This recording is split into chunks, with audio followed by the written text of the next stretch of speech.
And welcome to the National Honor. He's Hayden Grove. I'm Jeff Hammersley. And guys, Orange Bowl just got wrapped up last week. However, Sammy Watkins, Taj Boyd guides the Clemson Tigers past the Buckeyes, Hayden, 40-35.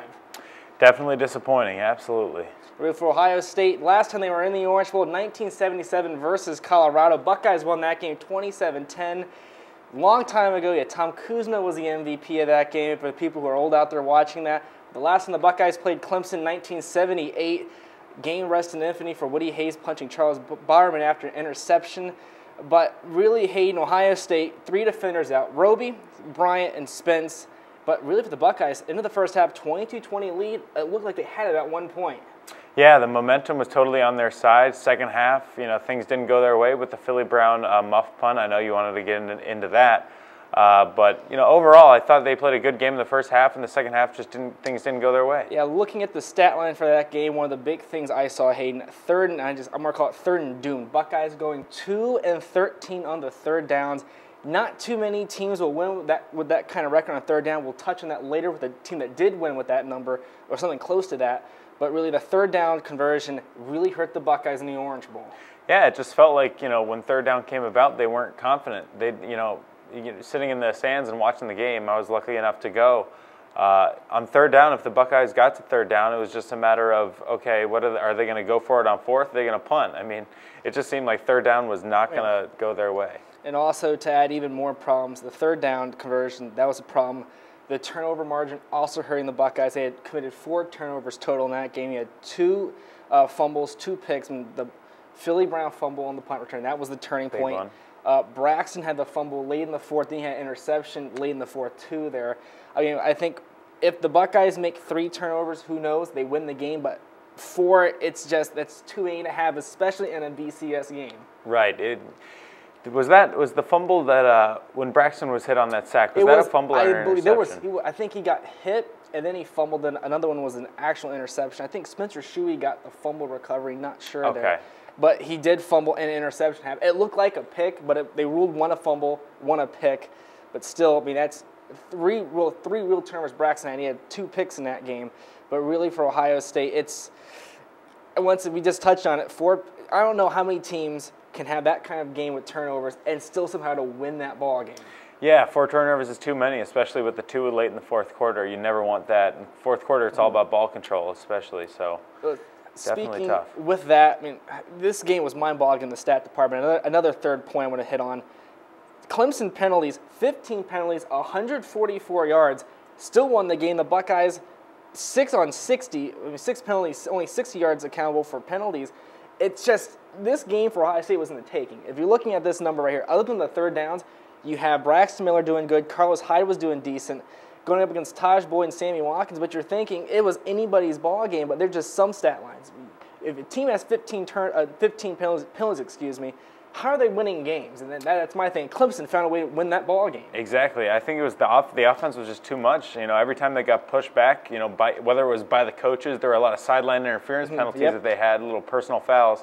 But it was amazing to me that they just, kept bouncing back from penalties, throwing that little bubble screen to the outside to Sammy Watkins and letting him do his work. So, I guess Sammy Watkins kind of overcame the penalties and that problem. But, what are you going to do? Especially, I think, I was at the calling for Scarlet Gray Sports Radio for the pregame show, and I said, Sammy Watkins is the guy you need to watch out for. And he ended up becoming the MVP of that Orange Bowl there. I mean, if you give a guy 16 catches, let him get 227 yards, that's 2 football fields plus some right there, and 2 touchdowns, I don't know how you expect to win a game letting one man accountable for that many yardage.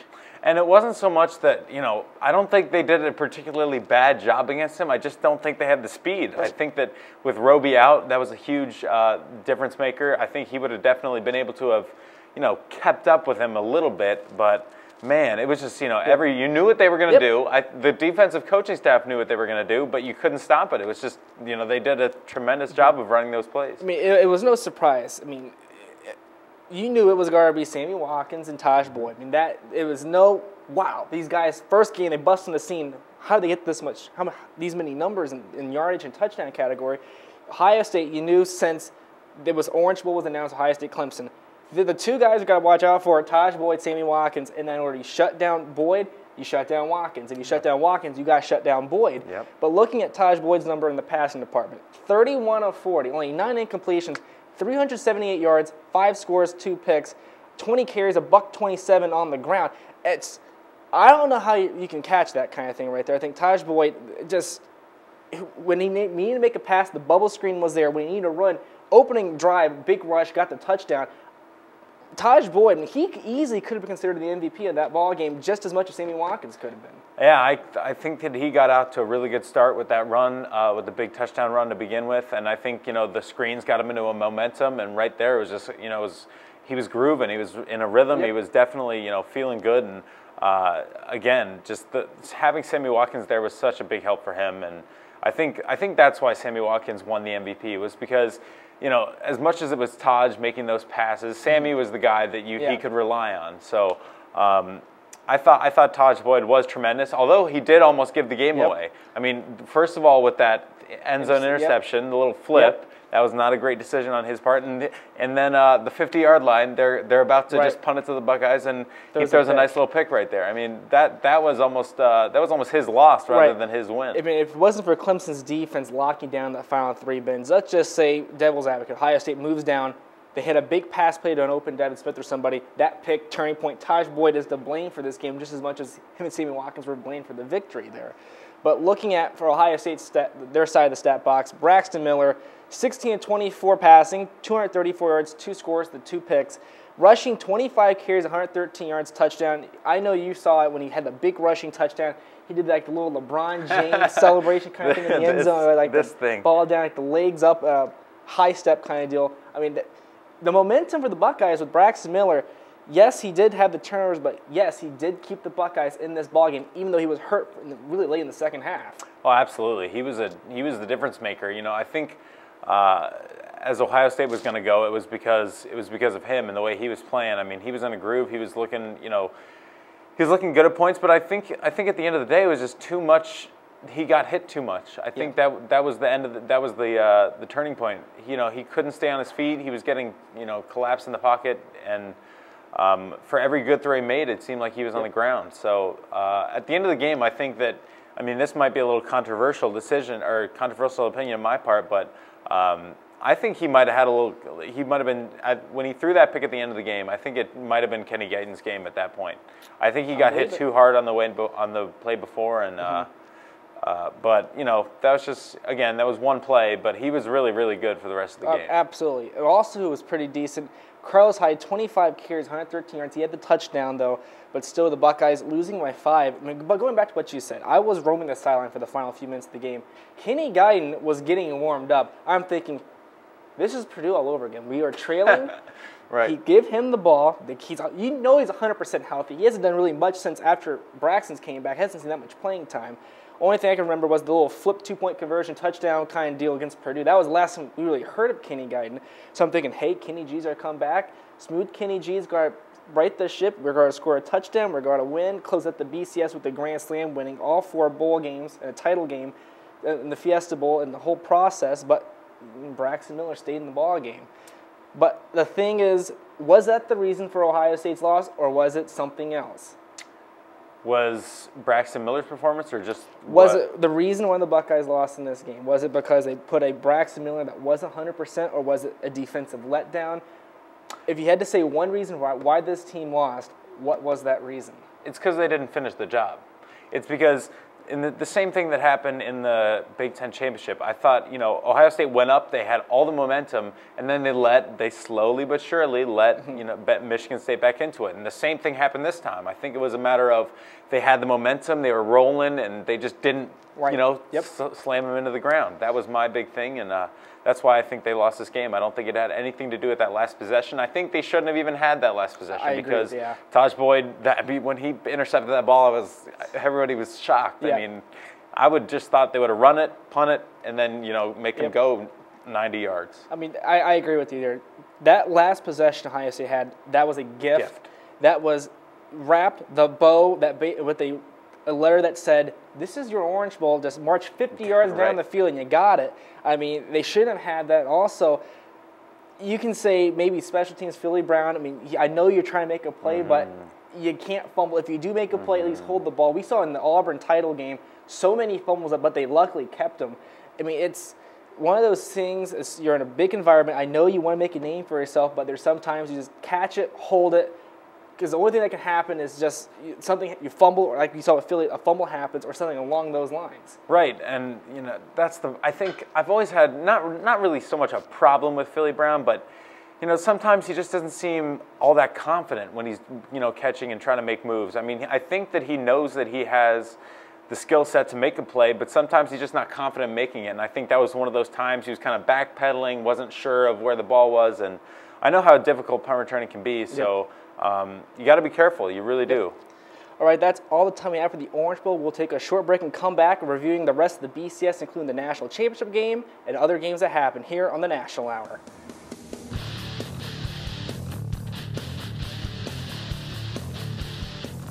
And welcome back to the National Hour. Now we're going to talk about the BCS in general, Hayden, and the big one. The SEC streak, is over. Jameis Winston, Florida State, a 34-31 win against the Auburn Tigers in the BCS National Title game. Auburn went up 21-3 at one point, but let the Noles come right back into the ballgame and take it with 13 seconds remaining. Yeah, I was about ready to turn it off. I thought, here comes another SEC blowout, but what a tremendous performance by FSU in the second half. What a tremendous performance by FSU in the entire game. It takes a lot of heart to win those kind of games, and I think Jameis Winston and the FSU offense showed why, they were one of the best in the country. I think for Florida State, I mean, they got fortunate. Auburn, in first quarter, open pass incomplete, missed field goal late in the game, leaving 10 points on the board there. That was enough to swing the game back in Auburn's favor, but also for Florida State, a late kick return housed it back. Auburn getting Auburn is what I said that was, but really for Florida State, Jameis Winston driving down the field, the same end zone Vince Young scored that touchdown against USC in the title game many moons ago, I believe 2006. That end zone, that touchdown, it was almost like that's the way the BCS was supposed to end. A Jameis Winston freshman moving down the field, really earning it, really showing the people why he should have won that Heisman in the end. Yeah, it was a tremendous effort from him. We did talk about this a little bit, and I just wanted to say I think that the big play on that drive was that slant, and I don't think that was so much him as it was a good luck, as you said, Auburn getting Auburn. I think a lot of this game was finally Auburn's luck ran out. Finally, Auburn's luck is over. But I think it was time for them. They made a lot of good plays during the season, but I think it was time, that they got Auburn. The big thing in Florida State, 2 of 12 on third downs. Ohio State was like 2 for 13. They lost. Florida State 2 for 12. Managed to win that game. And Winston, down the stretch, big plays when he needed to. Yep. Moving on to the next game, 100th anniversary, the 100th Rose Bowl, Big Ten rises again. Michigan State defeating Stanford in that game, 24-20. Really, the Big Ten, that's a big validating win for the conference. They finally got the big one. Even though against Stanford, Michigan State, that defense was absolutely for real. Oh, yeah. I mean, I'm not saying that it validates Ohio State's loss, but man, Michigan State's defense is certainly good. Probably the best in the country. I saw a lot of people saying that maybe even Michigan State would have dominated Florida State in the national championship game if they would have been there. I don't know about that, but I still think that Michigan State is one of the better teams in the country, maybe top 3, top 2 team. Just really impressive and good for the Big Ten at the same time. I mean, for Connor Cook, he threw for a decent amount, 300-plus yards and 2 touchdowns in that game, looking at the stats over there. But really, for that kid to come up, he beats Ohio State. At the time, you're thinking, hey, Ohio State is in the driver's seat for a national championship game, entering the Big Ten weekend, championship weekend. Sparty beats them. Now in the Rose Bowl, reenacts the same thing. But I think for the Spartan defense, as you said, this team, they stopped Ohio State on a 4th down in the Big Ten championship game. They stopped Stanford on a 4th down late in that game. And at that point, they sealed the deal there. But looking forward for next season, is Michigan State, are they a real championship contender? I think if Connor Cook continues to play the way he has been, I think they're absolutely a contender. I mean, he was the factor at the end of the year. I mean, they had so many problems on offense. That's why they lost to Notre Dame, is because they didn't have the offense yet. But if Connor Cook can be that guy, if he can continue to progress as a quarterback, I think there's no doubt that Michigan State is going to be a very, very good team next year and could definitely be a national championship contender. Speaking of quarterbacks, we're going to transition to the Sugar Bowl. A big night for Trevor Knight there. I mean, he going for 348 yards, 4 touchdowns, shocking the Alabama Crimson Tide, the Oklahoma Sooners, in a big 45-31 win there. Big game, Bob. They've used that. Say Stoops has lost all the big games. He's lost championship games. He's lost bowl games, but taking down Alabama, taking down Nick Saban, you took down A.J. McCarron in McCarron's final game. But the big thing, Bama's now lost 2 straight games, just as many as Ohio State. Alabama, they lost the Iron Bowl to Auburn, and that lost to Oklahoma. But really, Oklahoma getting real gutsy in that game late to seal the deal and hold on to beat the Sooners in New Orleans. Yeah. The Crimson Tide, again, the teams mixed up there. But beating the Tide, and really the fumble, then the onside kick kind of deal, that's really gutsy for Bob Stoops to do. Yeah, Bob Stoops, I think he kind of felt the pressure, felt like he needed to pull out a big one out of his hat, and he did. It was absolutely a tremendous game. We've never seen anything like that from Trevor Knight. You know, I think he almost doubled his passing yards in one game. It was just unlike anything I've ever seen. Just the fact that Alabama was so favored in the game, it was, you know, oh, Alabama's going to smoke them. Why is Oklahoma even there? Ohio State should play Alabama, whatever.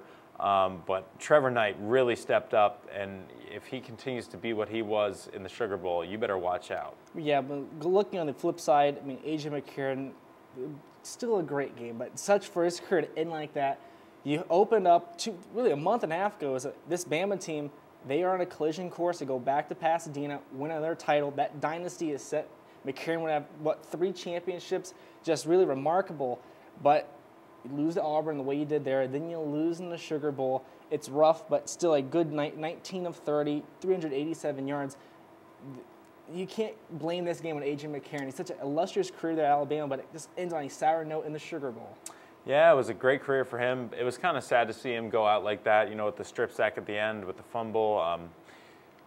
You got to have mad respect for the guy. He was tremendous throughout his career. Probably a little more than a game manager because he won so many games, but just the prototypical pro-style quarterback, you know, not flashy through the air, not flashy on the ground, but man, he got the job done. And I guess that's what Alabama's all about, is about, you know, getting the job done. So it was unfortunate that he wasn't able to at the end, but hey, still a remarkable career for them, or for him. Speaking of quarterback dueling, a big duel there in the Fiesta Bowl. Central Florida Baylor, 52-42. Central Florida wins.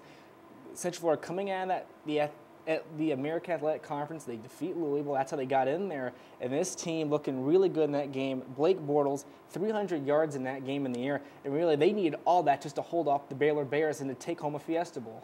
Yeah, 2 really, really good offenses. Storm Johnson, Blake Bortles for UCF. You got Lache Seastrunk on the ground for Baylor. I mean, those 2 offenses put a highly entertaining game together for us to watch. Good for UCF, though. First big-time win for that program. You know, Blake Bortles stepped up on a national stage, solidified himself as maybe a top 5 NFL draft pick. I thought it was a tremendous game, and one that UCF fans will definitely remember for a long time to come. In the flip side, Bryce Petty of Baylor, 356 yards, a couple touchdowns there. And both quarterbacks, if they were going to go pro that game, that was a game that validates their draft status. I mean, for Baylor, even though they lost, I think for Petty, his status goes up, and looking for Bortles for Central Florida, his stock also goes up. I mean, either way, for either side, their numbers, they look good, in a really a big environment. You're on the national stage in a BCS game, and both quarterbacks went off the charts and all they did was just improve themselves in that game.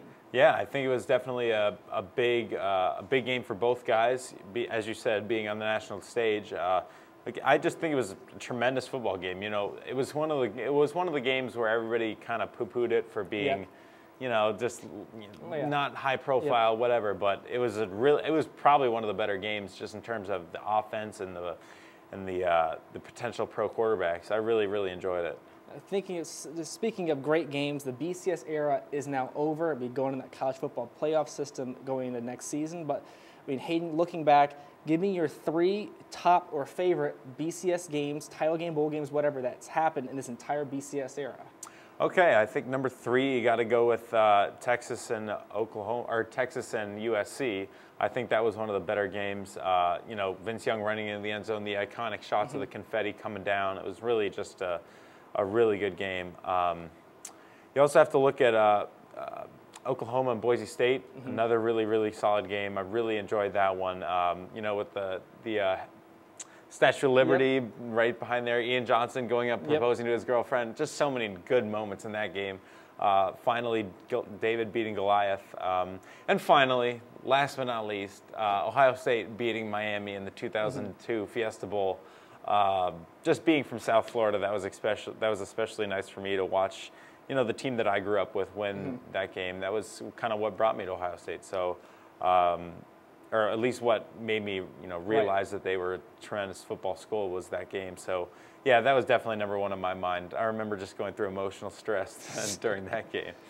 For me, I'm going to start with number 3. It's got to be one that's we haven't talked about that much. Michigan, Texas, the Rose Bowl, the year before Texas went back to the Rose Bowl to play for a championship game. I think a game-winning field goal like that, Michigan losing, as a Buckeye, you love seeing that, especially in the Rose Bowl to Texas. But for me, the second one, it's clearly USC, Texas, that game.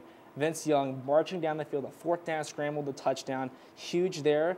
And my number 1, just like yours, Ohio State, Miami, it was really David versus Goliath in that instance too. Miami so stacked. You had Ken Dorsey at quarterback, Kellen Winslow, Sean Taylor on defense. It was versus really Clarette Krenzel, Hawk and company. But for the Buckeyes, got the job done overtime. Really, the passing interference call, just so many dramatics happening in that game. Clearly, that for me, both of us, really, that was the number 1 game right there. Oh, absolutely. It was tremendous.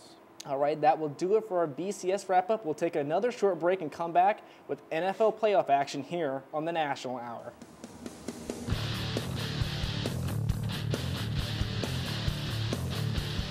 And welcome back to the National Hour. I'm Hayden Grove here with Jeff Hammersley, and we're gonna get into some wild card football action. First off, I know Jeff wants to do it, so you might as well just get this out of the way. All right, playoffs? Man, you kidding me? I'd be lucky just to call one game right now. Of course, doing the Jim Mora from the Indianapolis Colts playoffs bit from his press conference. But seriously, the Indianapolis Colts did pull off an amazing playoff win this weekend, coming back to beat the Kansas City Chiefs.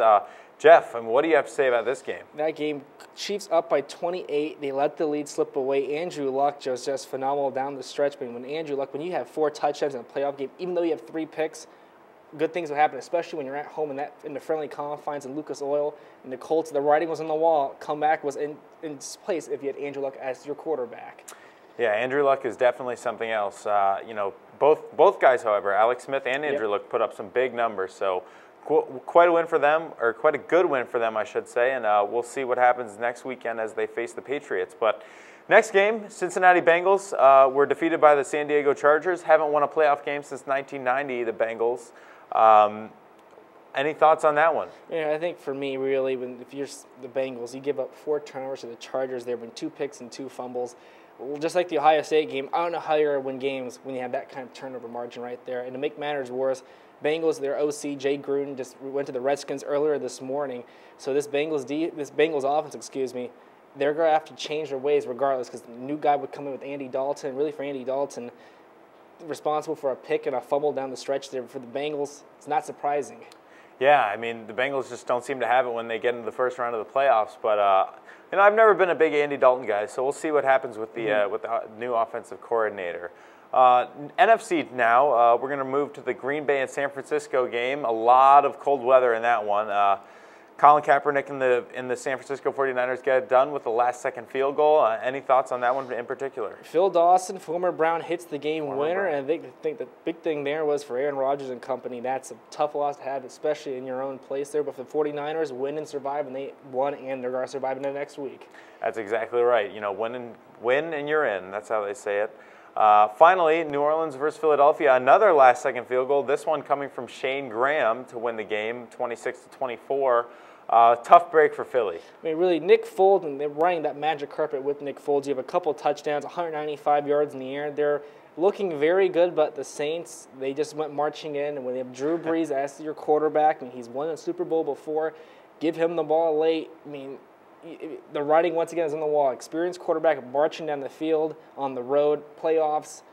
Big things happen, and extraordinary things happen with Drew Brees winning, and now they would once again advance another week into the playoffs. Yeah, it'll definitely be an interesting week next week, and I think we're going to get into our predictions now for the next weekend, the divisional round in the playoffs. First, we have the Colts and the Patriots. Colts signed former Patriot and former Super Bowl MVP Deion Branch. What's going to happen in this one? I think you're on the road, Andrew Luck. You can only ride the luck for so long. I think for the Patriots, I think they're going to end it right here. You're in Foxborough, Gillette Stadium. The Patriots, Tom Brady, Bill Belichick. This is their prime time. They're mostly in the zone in this time. So I got the Patriots 2 touchdowns easily against the Colts. Yeah, I'd pretty much go the same thing there. You know, the Colts always seem to have bad luck in Gillette, especially in the playoffs when it's cold. So I'm going to pick the Colts there as well. All right, we got San Francisco at Carolina. Cam Newton, can he get it done? Tough one. I am going to say no. I think San Fran comes in there to the Bank of America Field. They get the victory there. Even though it was an earlier win for Carolina, 10-9 earlier this season against the 49ers, I still think San Francisco, this team, they've been to the Super Bowl before. This is where the playoff experience will come in. I think with Colin Kaepernick, Harbaugh, they know what to expect. And I think for Carolina, they're just not experienced right now. Down the line, next year maybe, but this year I don't have them winning. Okay, I'm going to disagree with you on that one. I do like San Francisco, and I see the experience, but I don't know. I just love this Carolina team. I think Cam Newton's really stepped into his own as a quarterback, so we'll see who's going to be right in that one. But we have another game in the NFC, and it's New Orleans at Seattle. We remember what happened earlier this year with Seattle trouncing the Saints at Qualcomm or Quest Field? Yeah, Quest there we go. With the 12th man. So what's going to happen this time around? Is it going to be deja vu for the old Saints? I think the Saints go marching in, the Saints will immediately march out. Because I don't think this Seattle team, you do not walk into that place, into Seattle with the 12th man, walk out the same team. Like this Seattle team, new life restored when you bring in Russell Wilson, you bring in Pete Carroll. This team, scary good. This team is good at home. They win at home. And I see them advancing into the championship week, just demolishing. I think it's going to be the same 28 kind of point victory. It's not going to be close, and it's going to be all Seahawks for 60 minutes. Yeah, I'd agree. I think that Seattle. I think they're on the Super Bowl collision course. I really think that they're going to be the team that represents the NFC. But it'll definitely be interesting to see how big the margin is, because I think Seattle is going to take it away. And finally, I know you like to do your jersey pick. So what is it this week? San Diego and Denver. This man, I've moved this man the entire season. I've really picked against him. But once again, my first jersey pick was Peyton Manning. Am I right into the playoffs right now? This is the big reason why here. Here it is on the left side. The captain patch here. He can conduct the team. He's won a Super Bowl. He's been to 2 really, lost 1 to the Saints. But I think this could be the year where he brings home another Super Bowl ring, not in the Colts uniform, but really for the Broncos. Avenge last season's disappointment at home. And I think this season, this is Peyton's year. I think it really is Peyton's year. He's had an absolutely tremendous campaign, breaking the record for touchdowns, breaking the yardage record. I think this is Peyton's year. I really do. I think they're going to take this game, and I think they're going to have a very nice matchup with New England next weekend. So we are going to get ready now to do our final thoughts, and we're going to start with Jeff. All right. I had the opportunity to host the Orange Bowl pregame show on student radio last week. Yes, Ohio State did come out on the losing side of things for a second straight game now. But I got to see the sights and sound of the game up close and personal. Late in the game, when I was watching from the sidelines, I noticed that a Clemson penalty was due to the Ohio State marching band playing. How did I know this? Well, it's not every game you see one of the officials storming past the end zone to yell at the band director. Also, I was able to witness the trophy presentation up close and personal, and was a reach of the hand away from catching an orange thrown by the MVP of the Orange Bowl, Sammy Watkins. It's not every day one gets to witness the game they love up close and personal. But trust me, if you get the opportunity to do something that you dream of, take it. Because you never know if you'll ever get that opportunity of a lifetime ever again. And you never know. You might just bump into someone that can help you make your dream reality. This past week, it was revealed that ESPN employee and professional self-promoter Dan Le Batard gave his Baseball Hall of Fame vote to the people at Deadspin in order to prove a point, that he, being a professional journalist, has fewer credentials than should be necessary to have a Hall of Fame vote in the first place. While I don't believe the move had any implications on the Hall of Fame electees themselves, as the people at Deadspin took the vote very seriously, the move by Le Batard is exactly what we should have expected from one of sports journalism's most arrogant members. Don't get me wrong, Le Batard is smart and incredibly good at what he does. But he's always rubbed me the wrong way with his overall demeanor, his rants, and his narcissistic tendencies. This act was no different. I'm glad that the Baseball Hall of Fame took away Le Batard's vote, and I hope that baseball fans and readers all over the nation will see his act as one of self-promotion rather than one of honorable selflessness. And that's all the time we have on this week's edition of the National Hour. Hayden filling in for the week. Survived. We got through it. Here's the script and everything, but you got through it. I mean, your thoughts on the show? Thanks for having me. I was really honored to be on the show this week. Well, all right. That's all the time we have for this week on the National Hour. You can catch us next week. And goodbye, everybody. We'll just catch you next time.